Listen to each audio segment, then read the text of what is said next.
திருகோணமலையில் உள்ள ஸ்ரீ சம்புத்த ஜெயந்தி போதிராஜ விகாரையின் விகாராதிபதி கல்யாணவன்ச திஸ்ஸ தேரர் விகாரை வளாகத்தின் ஒரு பகுதியை இடிப்பதை தடுக்க உத்தரவிடக் கோரி மேன்முறையீட்டு நீதிமன்றத்தில் ஒரு ரிட் மனுவை தாக்கல் செய்துள்ளார்.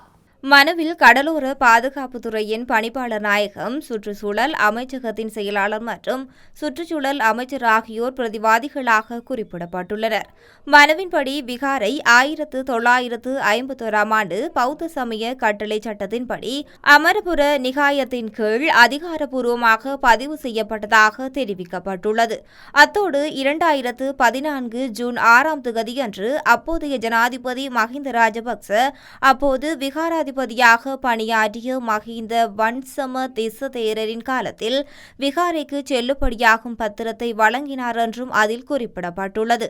திருகோணமலை மாநகர சபை விகாரைக்கு சொந்தமான 57 டிஜி எண் கொண்ட நிலத்தை மேம்படுத்துவதற்கு இந்த ஆட்சேர்ப்பனை இல்லை என்பதை குறிக்கும் கடிதத்தை முன்னர் வெளியிட்டதாகவும் மனுதாரர் தெரிவித்துள்ளார். அதன்படி விகாரை வளாகத்தின் ஒரு பகுதியை இடிக்க முயற்சிப்பது சட்டவிரோதமானது என்றும் அத்தகைய நடவடிக்கையை தடுக்க நீதிமன்ற உத்தரவு நாடுவதாகவும் கல்யாணவன்ச திஸ்ஸ தேரர் தெரிவித்துள்ளார்.